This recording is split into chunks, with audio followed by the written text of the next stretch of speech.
C'est le journal télé du Salon du Livre Jeunesse, deuxième journée déjà. On est ravis de vous retrouver pour faire un tour d'horizon de l'actualité du Salon. Et tout de suite, le sommaire de cette édition. Ils aiment le Salon du Livre et nous le disent, ce sont nos visiteurs célèbres. Rencontre à suivre avec l'actrice Ariane Ascaride. Par quelle magie se retrouve-t-on avec un livre entre les mains? On poursuit notre série de reportages sur la chaîne du livre. Nouveau maillon de cette chaîne, l'éditeur, à découvrir Marion Jablonski, la directrice des départements jeunesse et bande dessinée d'Albin Michel. À ne pas manquer, c'est en plein air à Montreuil, l'exposition La tête dans les images, 12 illustratrices et illustrateurs, 40 images associées, nouvelles découvertes, enfin de JT. Et sur notre plateau et en visio, l'auteur Bertrand Puard. Merci d'être avec nous, Bertrand. L'adjointe au maire de Paris est en visio, chargée de la culture, Karine Roland. Bonjour elle, merci d'être là à distance. Et la présidente de l'association Bibliothèque en Seine-Saint-Denis, Pascal Lecor. On va échanger tout d'abord avec Bertrand Puard, notre auteur. On est ravis de vous avoir. Bertrand, vous êtes fait remarquer en jeunesse par votre première série parue chez Hachette, Les Effacés. Et votre actualité, vous allez vous saisir de l'ouvrage, c'est la série d'anticipation Hippocampus au seuil jeunesse. Le deuxième tome vient de paraître et donc on suit toujours les aventures de Dada, qui a 13 ans et qui est une passionnée de sciences du cerveau. Oui, Ada, c'est une jeune surdouée qui a été élevée par son père Jules Varol, qui est prix Nobel de médecine et qui est un des plus grands neurologues qui existent au monde. Et tous les deux, ils travaillent à des inventions très particulières. Et dans le premier tome, donc le laboratoire secret, ils ont inventé une puce qui peut remplacer l'hippocampe dans notre cerveau, qui est ce petit organe où sont stockés les souvenirs, où est stockée la mémoire. Et c'est un véritable progrès dans la médecine, puisque c'est quelque chose qui est en cours de développement à San Diego, en Californie, donc à l'université de médecine. Ce qui veut dire qu'on peut de nouveau, notamment pour les personnes qui souffrent de la maladie d'Alzheimer, stocker des souvenirs, mais ce qui veut dire aussi que sur cette petite puce, on peut injecter des souvenirs. Alors, c'est là où c'est génial, c'est le thème d'un roman, c'est formidable pour vous, parce que vous pouvez créer une intrigue à partir de là. Complètement, c'est-à-dire que l'idée c'est de dire que le père d'Ada, Jules Varol, qui a disparu au début du roman, a injecté ses propres souvenirs, ou tout du moins une scène de sa vie dans le cerveau de 3 personnes, de 3 malades, de 3 patients. 3 patients, et alors qui ont des boulots tous très différents, et on se dit il va se passer des choses. Il y a même un policier qui s'est greffé. Un commissaire de police, un auteur de romans policiers et un ingénieur des ponts et chaussées. Et donc on se doute bien que s'il injecte ce souvenir-là, c'est pour que ces 3 personnes l'aident à aller un petit peu plus loin que cette mémoire-là. Et c'est le roman qui nous dira par quel moyen. Et on en est déjà au 2e tome. C'était sympa de faire une série médicale. Hein. C'était un peu l'idée, ça n'existe pas en roman jeunesse. Oui, c'était vraiment l'idée quand j'ai proposé ça aux éditions du Seuil, c'était de dire, voilà, on a des auteurs de thrillers qui écrivent pour les adultes et qui font du thriller médical, et ça ne se faisait pas en jeunesse. Donc j'ai proposé, voilà, de travailler sur ce sujet avec toujours ce côté aventure et thriller que j'aime bien mener de roman en roman. Et ça plaît beaucoup, et vous allez rencontrer des collégiens vendredi. Je pense qu'ils vont être ravis de vous poser plein de questions sur ce sujet. Les collégiens de Tremblay en France, en Seine-Saint-Denis. Vous aimez bien ces moments d'échange, hein? Ah, complètement. Ça fait vraiment partie de mon métier d'auteur. C'est-à-dire, il y a l'écriture d'un côté. C'est un métier très solitaire, hein, auteur, écrire toute la journée devant son ordinateur ou dans ses recherches, dans ses documents. Et j'ai besoin de ce contact, d'abord pour avoir un avis, enfin des avis sur mes romans, pouvoir en discuter avec ces jeunes, et puis voilà, parce que ça me permet aussi de savoir, enfin de connaître cette jeunesse d'aujourd'hui, de savoir quels sont ses désirs, quelles sont ses angoisses, etc. Et c'est vraiment toujours des moments très très riches. On va essayer de le faire le plus souvent possible. On a été un petit peu frustrés ces derniers temps, bien évidemment, sur ce point-là, mais voilà, ça reprend. J'étais il y a 2 semaines en Charente-Maritime, je pars en Bretagne dans 2 semaines, donc je reprends la route avec ce bâton de pèlerin qui est la littérature jeunesse. Bon, vous êtes un fidèle de ce salon du livre jeunesse et ils sont nombreux à aimer ce salon et à le revendiquer. Je propose de retrouver tout de suite un visiteur célèbre du salon, c'est la comédienne, l'actrice Ariane Ascaride.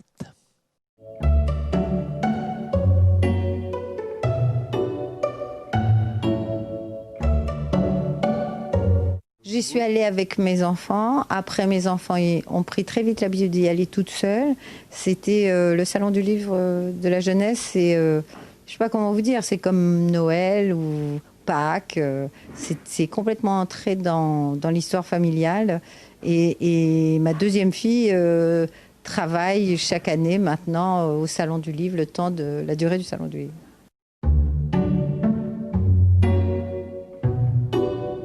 C'est un des moyens essentiels pour faire approcher aux enfants ce que c'est qu'un livre et ce que peut apporter comme joie lire un livre. Et ça se fait en fait dans un sentiment extrêmement chaleureux. C'est à eux.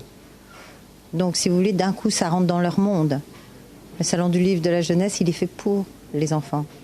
Donc c'est pas quelque chose où on les pousse à aller. Bien sûr, ils y vont souvent la première fois avec l'école. Et après, ils se rendent compte qu'il y a une liberté incroyable, qu'on peut les toucher, les livres, qu'on peut les ouvrir, qu'on peut lire 3 pages, qu'on peut les refermer, ce qui la plupart du temps leur est interdit.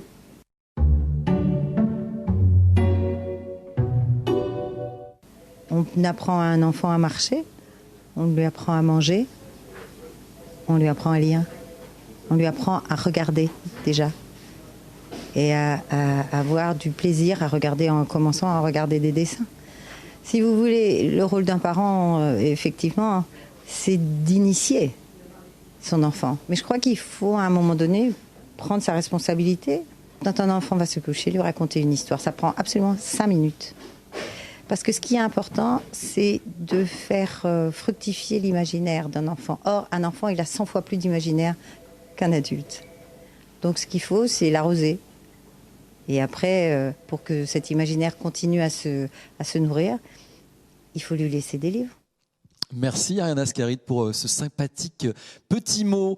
On est ravis de se retrouver ici sur le Salon du Livre de Jeunesse, édition insolite en télé sur Via Grand Paris. C'est la télé du salon, vous êtes dans la bibliothèque et on va accueillir tout de suite un nouvel invité. C'est une invitée, partenaire historique du salon, c'est la ville de Paris. On est ravis d'être avec l'adjointe à la culture. Bonjour, comment allez-vous Karine Roland ? Je vais bien. Je ne suis pas la ville de Paris à moi toute seule, mais non, je vais bien. J'aurais préféré être à vos côtés, bien sûr. Mais finalement, c'est aussi une des possibilités qu'ouvre le numérique et je suis très très contente d'être présente par ce biais au Salon du Livre de Jeunesse. Ah oui, d'autant que cette histoire, cette aventure entre la ville de Paris et le salon date, ça fait une bonne quinzaine d'années maintenant. Pourquoi cet engagement est renouvelé ? Il est renouvelé parce qu'il se réinvente tout le temps. On vient de parler de numérique. Le Salon du Livre de Jeunesse a innové cette année en mettant en place cette chaîne de télévision. C'est une des nouveautés, mais il y en a tous les ans. Et puis, Ariane Ascaride l'a superbement dit, les livres sont des objets vivants en réalité. Donc, nous les accompagnons. Nous accompagnons le fait que des Parisiens jeunes et moins jeunes puissent aller au salon et surtout en fait c'est une collaboration au long cours et à l'année parce qu'il y a le salon et il y a tout ce qui est fait en amont et en aval pour continuer de faire vivre les livres jeunesse auprès de nos jeunes habitants. Donc habituellement, sur Paris, ça se traduit par des rencontres, des signatures dédicaces. Bon, évidemment, cette fois-ci, beaucoup moins, voire pas du tout. Voire pas du tout, mais il y a ce qui se passe le reste de l'année dans les bibliothèques et je suis hâtive d'entendre ce qu'en dira votre troisième invité, Pascal Lecor. Et puis encore une fois, il y a les sélections qui sont faites, je crois que ça s'appelle Pépites, et qui viennent quand même nourrir les propositions qui sont faites aux parents, à leurs enfants pour pour les livres jeunesse. Il y a pas de rencontre physique, on va dire, mais elle est organisée autrement et le livre est tellement riche qu'en réalité la rencontre peut se faire de différentes manières et on y reviendra vite de toute façon. Comment se traduit la politique du livre jeunesse sur la ville ? La politique du livre jeunesse à Paris, elle est très portée par les bibliothèques, mais pas seulement. Elle est aussi portée énormément par les écoles et par les librairies indépendantes. Donc, dans les écoles, il y a ce qu'on appelle le temps scolaire et le temps périscolaire, qui l'un comme l'autre peuvent tout à fait se prêter à des moments différents et selon des modalités un peu différentes à la découverte des livres ou de leur lecture, voire les deux. Pour ce qui est des librairies, eh bien, on les accompagne là aussi via des appels à projets pour que elles puissent investir. Je crois qu'on peut tous le dire, aucun libraire ne néglige le lieu dans lequel il accueille ses clients, avérés ou potentiels. C'est toujours l'objet de soins très attentifs et on accompagne ça avec des appels à projets en termes d'investissement. Et puis, il y a des soutiens. Récemment, la maire de Paris a fait part de son soutien aux librairies indépendantes à un moment où nous considérions qu'elles étaient dans les commerces essentiels et qu'il fallait qu'elles rouvrent. Il y a des festivals qui prennent place dans les bibliothèques notamment. Enfin, c'est vraiment un ensemble d'actions qui s'inscrivent tout au long de la chaîne du livre. Il peut y avoir des soutiens aux auteurs aussi, avec comme objectif toujours de soutenir la vitalité du secteur et de faire en sorte que nos jeunes Parisiennes et nos jeunes Parisiens accèdent au plus grand nombre de livres possible. Alors restez avec nous. Alors je sais que on en a parlé juste avant avec vos enfants, vous lisez régulièrement, puis vous avez institué des temps de lecture par saison. On parlera tout à l'heure des coups de cœur de saison de Noël de la famille. Mais avant, on va parler de cette magie du livre. Par quelle magie, à un moment, on se retrouve avec un ouvrage entre les mains? Pour que ça existe, il faut qu'il y ait plusieurs acteurs dans cette chaîne et ça forme un maillon, ça forme une chaîne et on va tout de suite découvrir un nouveau maillon de cette chaîne, c'est l'éditeur avec une rencontre avec Marion Jablonski. C'est la directrice des départements jeunesse et bande dessinée chez Albin Michel.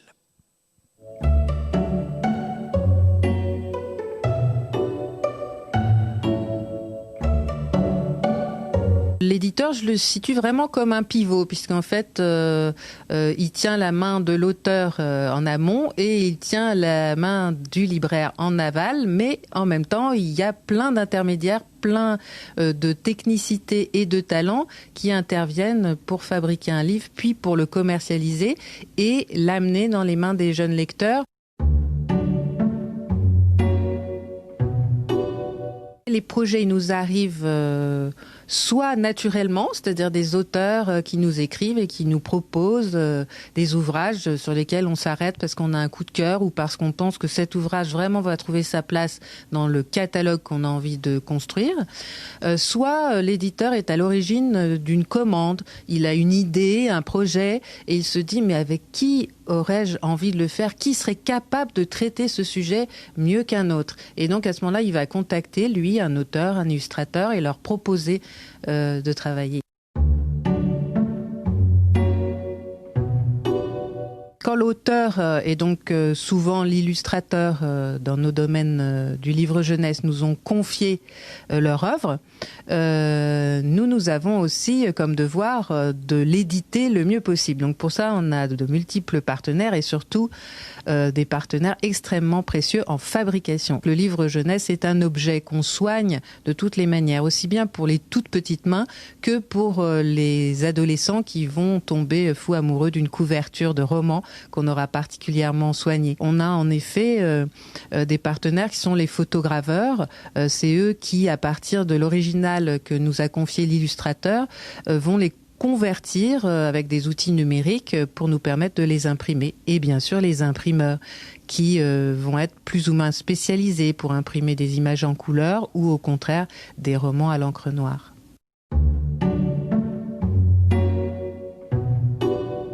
Le libraire est un conseil pour les familles. Et bien sûr, l'éditeur, il lui transmet ce qu'il a choisi. Le libraire reste aussi un acteur du choix.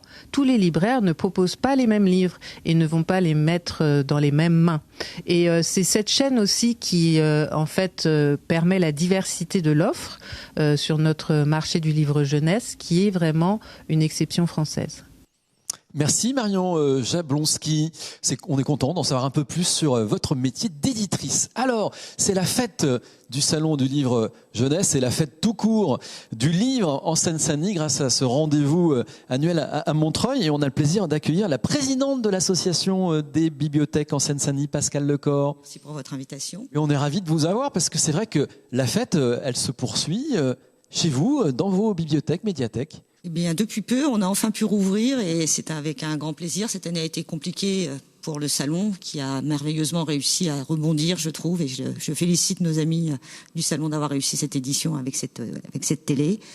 Et oui, donc les bibliothèques, on est aussi des passeurs de livres et de littérature, pas seulement des prêteurs en fait. Et on en parlait tout à l'heure avec Christophe. C'est important de pouvoir à la fois proposer les livres, mais proposer aussi ces rencontres en chair et en os, ou en chair et en os numérique peut-être, avec les gens qui la fabriquent, puisque le mot est revenu à la mode. Alors là, on a parlé de la fabrication physique du livre, mais cette fabrique, de rencontrer, de pouvoir échanger et de voir que les gens qui les fabriquent sont des vrais gens et non pas un nom sur une couverture, ça c'est très important. Et ça, c'est un des rôles importants que les bibliothèques en général et en particulier les bibliothèques en Seine-Saint-Denis, on est des partenaires depuis toujours du salon du livre qui, au-delà de la grosse fête du mois de décembre à Montreuil, ça irrigue toute l'année le travail des bibliothécaires, mais pas seulement. Moi, je pense aux assistantes maternelles, je pense aux animateurs jeunesse qui sont formés, qui travaillent avec le salon et qui sont également des passeurs de livres. Peut-être moins évident, mais oui, il n'y a pas que les parents, il n'y a pas que les bibliothécaires ou les professeurs qui aident et qui font découvrir cette passion de la littérature. Et donc oui, les bibliothèques, bien sûr, ont leur rôle dans cette transition. Et alors là, on vous l'avait dit, la fête en décembre, c'est ce salon du livre jeunesse à Montreuil. Et puis, on attend le mois de mars avec impatience, oui, nous aussi. En espérant qu'on pourra vivre à nouveau les très belles rencontres que nous offre le festival Hors Limite. Oui, qui n'a pas pu se faire l'année dernière, cette année, en mois de mars, puisque c'était pile le moment du confinement, mais que nous espérons bien remettre à jour à partir du 27 mars, avec une centaine de rencontres dans les bibliothèques, dans les librairies, dans plein de lieux partenaires du département, pendant 2 semaines.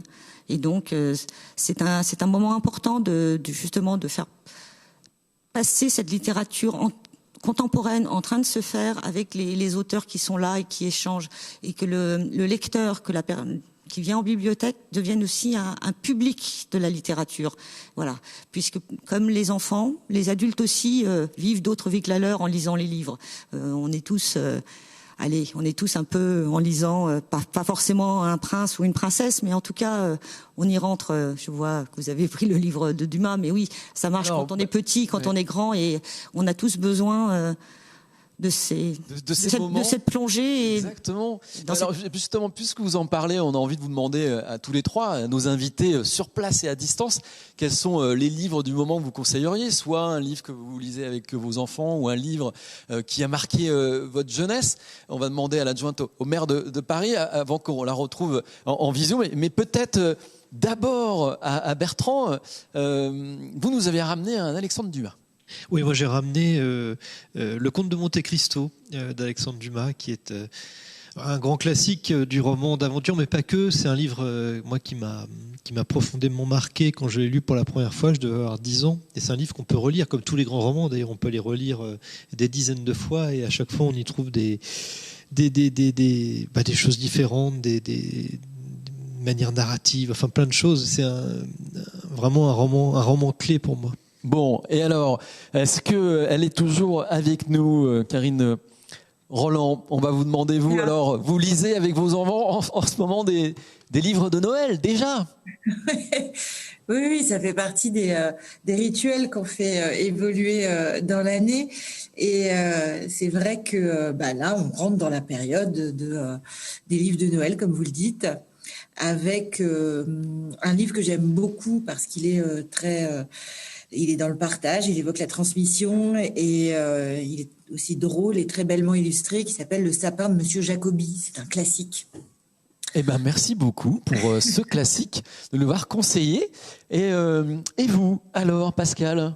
Moi, j'en ai trop. Je pense à des auteurs qui seront là avec nous au mois de mars. Je pense à Laurent Mauvignier, à Lola Lafont, à Olivia El-Kaïm, à Dany Héricourt, qui sont des romanciers connus ou un peu moins connus que nous aurons le plaisir de recevoir.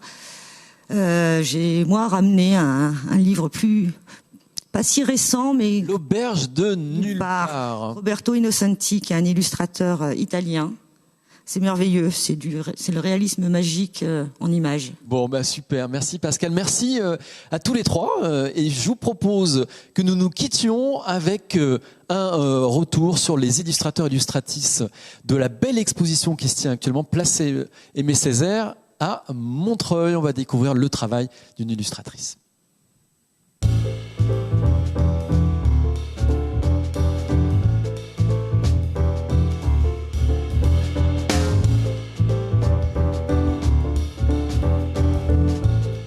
Anne-Hélène Dubray, Une folle journée, l'agrume. Format inhabituel que ces illustrations tout en hauteur. Une facture de lignes claires, dessin au crayon noir, couleur numérique, mais des tonalités pop pour les aplats de couleurs et les sujets inattendus. Si chaque élément, représenté de façon réaliste, a l'air habituel, manger une glace, faire un tour de magie, jouer au ballon, admirer une œuvre d'art, sa mise en scène entraîne des tourbillonnements plutôt déjantés. Le papy séduit la mamie en jonglant avec ses boules de laine. Une astronaute débarque en tenue, accompagnée de son chien également équipé. Un serpent s'est installé dans la fontaine à eau. Chaque image comporte différents plans dont les personnages, en situation ou en action, ne se soucient pas les uns des autres. D'où des collisions plutôt comiques, parfois même poétiques, que chacun interprétera à sa guise. Car ces illustrations ont une particularité. Chacune présente une vue de la même pelouse, barrée d'un cours d'eau, où évoluent les personnages et où sont érigés des bâtiments. Chaque fois, on y trouve à gauche comme à droite un nuage coupé par le bord de la feuille et un buisson fleuri sectionné en son milieu. Ce sont les ruses d'Anne-Hélène Dubray pour permettre d'assembler ces illustrations sur cartes indépendantes, selon l'ordre qu'on préfère, de façon à créer un paysage panoramique narratif.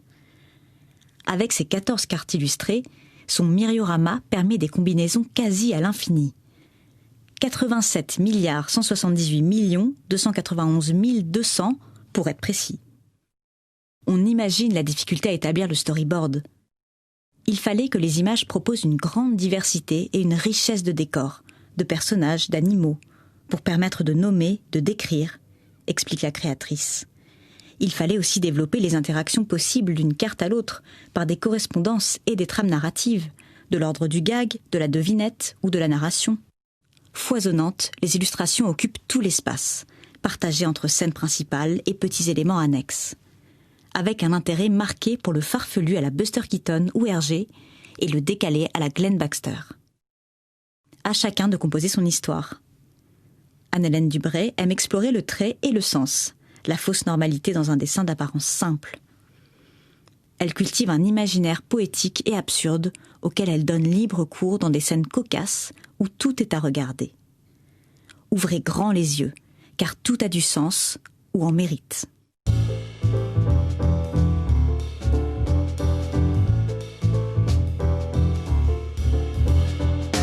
Et toi, t'as la tête où ? Dans les nuages ou dans les images ?